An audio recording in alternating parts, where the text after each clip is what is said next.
Hi, I'm back. Um, I'm about to start the HCG in just a couple of days. Tom finally came and I plan to start right after. So a couple things I wanted to tell you guys. I went with my mom to have our body fat tested in the hydrostatic body fat testing in a water tank. It's these mobile trucks. I had mine done through Fitness Wave Fat Systems. So I want to share with you my before statistics. When we're done with the first round, we're going to go and have our body fat retested. I know there's been a lot of debate over whether you're truly losing abnormal fat or how much muscle you're losing. One interesting thing that the technician did tell me was that most diets, people do lose a significant amount of muscle. He said even diets like Weight Watchers, he said people that come in that have done Weight Watchers will often lose 50% muscle of the fat they lost. So that's a lot, and that's a countrywide accepted diet plan that people think of as healthy, but 50% muscle is quite a bit. So I'm excited to see what the statistics end up being for HCG. From the few people that I have found that have done hydrostatic water testing, they have lost a very small amount of muscle in comparison to fat, which is really good news. But we need to keep having more proof of that to show that this is a good diet. So with that said, my statistics were my total weight right now is 171 pounds. My body fat percent was 34.52%, so 34.5%, which means that I have 59 pounds of fat. Oof. I do need some of that fat apparently, but definitely don't need at least 30 or 40 pounds of it. My lean body mass was 65.48%, which is good. Your lean body mass is your organs and your muscles, so all the stuff that you need. So my lean body mass was 111.97 pounds, so basically 112 pounds of lean body mass. So he said that was actually higher than average for someone of my height and body frame size. So that was good. I actually have done a lot of hiking in the past year with my son on my back who weighs 25 pounds, so probably built up some muscle from that. So with my current body frame, with my current lean body mass amount that I have, it said that my ideal body fat would be, my weight for my ideal body fat would be about 143.5 pounds. But he says that can change. So basically, I guess, depending on how much you weigh, your body needs more muscle to carry the extra weight. So as you get heavier, you naturally have more muscle on your frame to carry that weight around.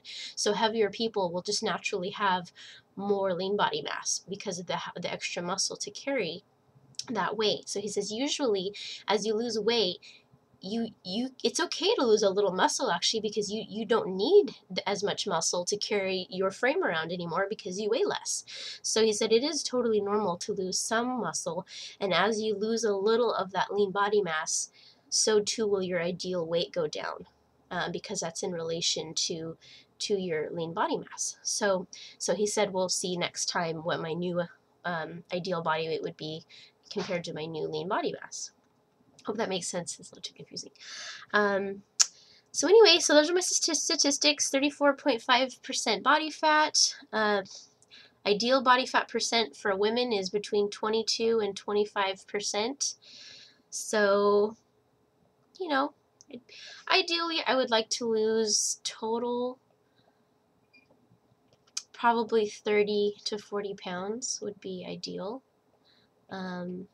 If I could be around 130 would be ideal. 140 would be very good. So either, on the first round, obviously I won't get to that whole goal, but yeah, so I'm looking forward to that. So I just wanted to share that with you, and I did measure everything on my body today.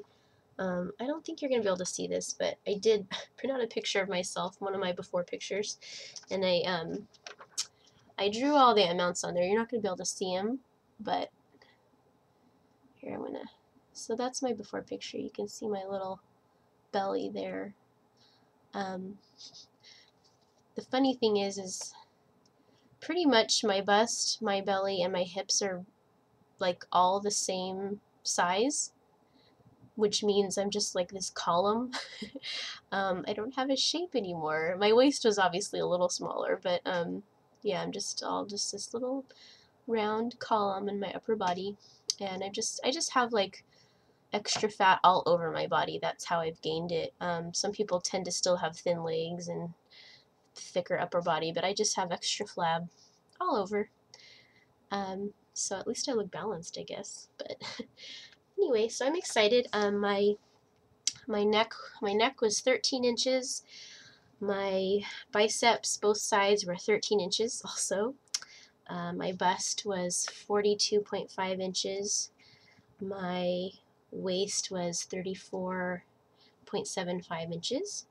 My belly was 42.25 inches. My hips were 43 inches.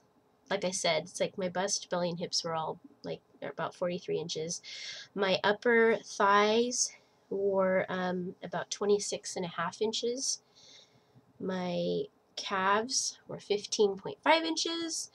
My ankles were 8.5 inches. I don't know if you lose weight on your ankles, but might as well have the, have the number there. And then the other thing I measured was because, I don't know if you can see this. Let's see. My wrist has like this fatty pad here that it never used to have, even when I had gained some weight. I mean, usually you don't gain weight in your wrists, but right here, like here's your wrist, and then just a little bit back, it's like I have this little hump of like fatty padding. It's like actually rounded, and it just looks gross and weird. So I measured that, and it was 7.25 inches. So I'm kind of interested to see when and how quickly that gets smaller, because it's not normal. So anyway, that's it. So those are all my before statistics. I'm probably going to take a few more before pictures, and I actually did take a video of the hydrostatic water testing, so I'll try to upload that fairly soon. So anyway, I'll hopefully be back to tell you about my loading days pretty soon. Today is Thursday, and I'm hoping to start either Saturday or Sunday. So I will talk to you then.